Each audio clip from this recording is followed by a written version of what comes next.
Hey there everybody, it's Mark Curley. I'm back with another how to draw video. Did a video just a while back about female hair. I wanted to balance that out a little today by doing one on male hair. And so what I'm going to do is draw the face, the head first, kind of just get that out of the way in time lapse. Then I'll come back and hopefully be able to draw all the hair in real time.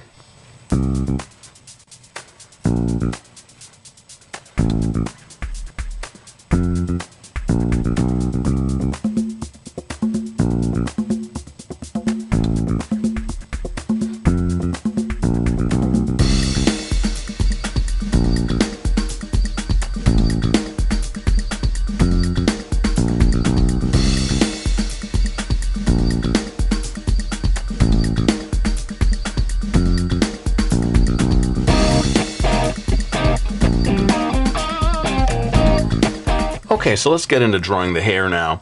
I think one of the keys to drawing good manga hair is to make sure that there's some sort of logical plan for where all your strands of hair are coming from. Okay, in this drawing, basically all of the hair, almost all of it anyway, the lines are going to be flowing from this spot right here. That is kind of, if you just sort of follow back from the middle of between the eyes and sort of roll back, since his head is turned a little bit away from us, you end up with the point back here as your spot where most of the hair is flowing from. So keeping that in mind, then all of your lines start to flow from that. Let me go ahead and do one of the major lines over here that is going to delineate the outer edge of his hair. And I'm leaving just a little gap here because I always this is just something I like to do. I like to have one strand at least that's kind of breaking the mold and going in a different direction. But that's just something I like to do. Anyway, this section here you can see is coming off the head quite a bit. If you look at where the rough line was for the skull, I've created quite a little gap here between at least maybe the length of this eye from the skull out to where the hair ends. And depending on what you want to do, you can get even more exaggerated, have it go even further out from the head. Then as I come in, notice that all of these lines are all kind of curving in pretty much the same direction as that first line that I did, and they're all kind of leading back eventually to that first point that I talked about back here. Now, what I will do is have some maybe curve just a little bit more. I mean, notice this one here is kind of curving up just a bit more off to one side. And then underneath this strand that I just created, I may continue to have some that are a little more curved the way these first lines were. And this gives a little bit of three-dimensionality to the hair. So if you want to, you can try that. The gaps that you leave between the strands of hair, I would say try not to make them too even. Like here's kind of a larger gap here, and then after it, a smaller gap. The strands of hair themselves, maybe some of them wider, some of them narrower. You want variety. Then again, nothing in any of my videos is meant as this is the way to do it. No, of course not. Find your own way if any of this doesn't look good to you.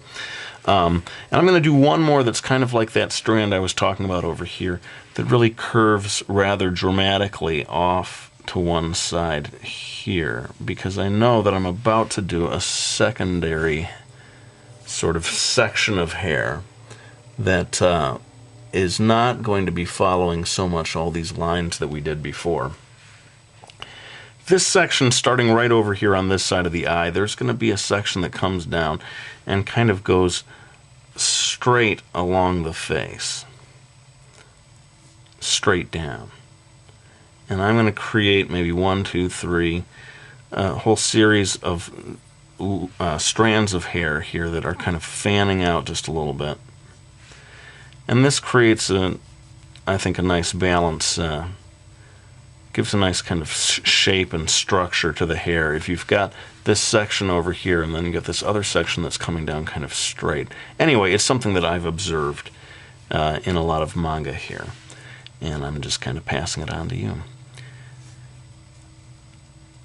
Again, you're getting several different strands of hair, bunches of hair, and they are still kind of coming out from that first point up there, but you've got the straight down line here, and then little by little it sort of fans out. I'm going to add, again, this is just something I like to do, a kind of lone wolf strand of hair that's poking off in a different direction. Generally, though, all of the rest of these begin to follow that same pattern that we saw over here of reaching a curving line on the outer edge.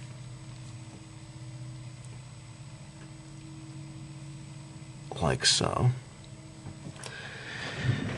And then we're almost there. Notice, I didn't really talk about this, but notice that we had this line of his skull, and the hair over here is, again, kind of coming off to that same degree.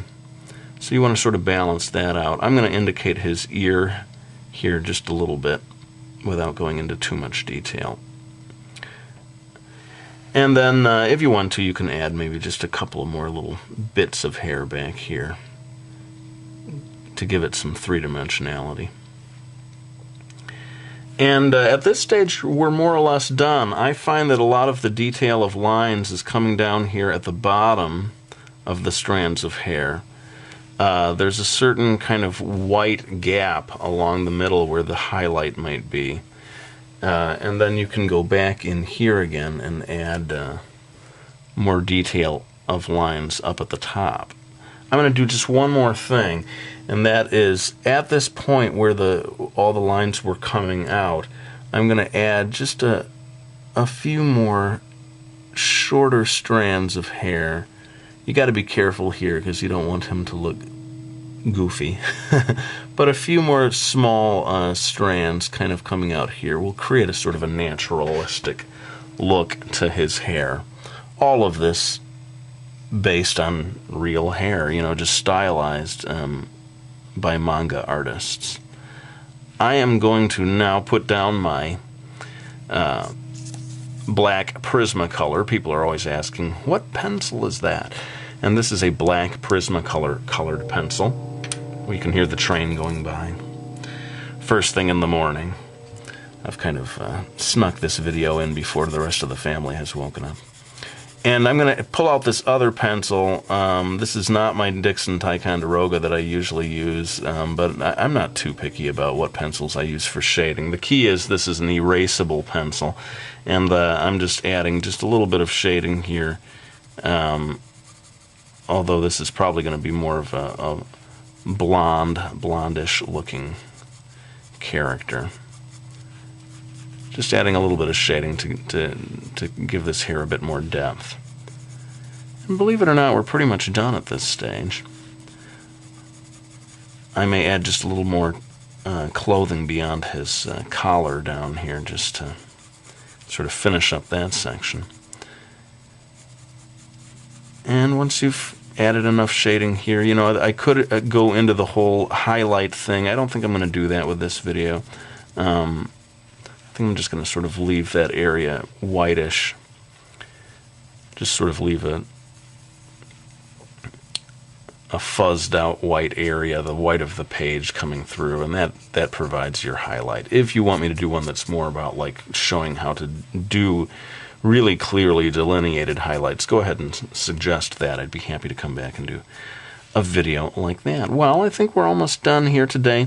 I want to thank everyone for watching my videos. Let's go ahead and do, like I said, add just a little bit of clothing in here at the bottom to finish this off.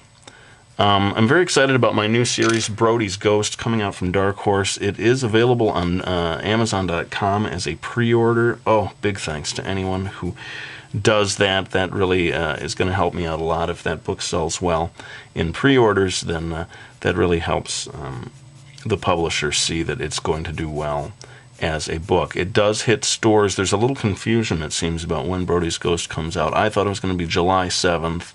Amazon is saying July 15th. In any case, July. It should be out. But let me go ahead and put the pencil down, and thank you all for watching my videos and for giving me suggestions for new videos and for all of your support over the years.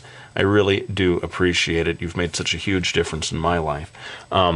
Thanks again for watching my videos, and I will be back with another one real soon.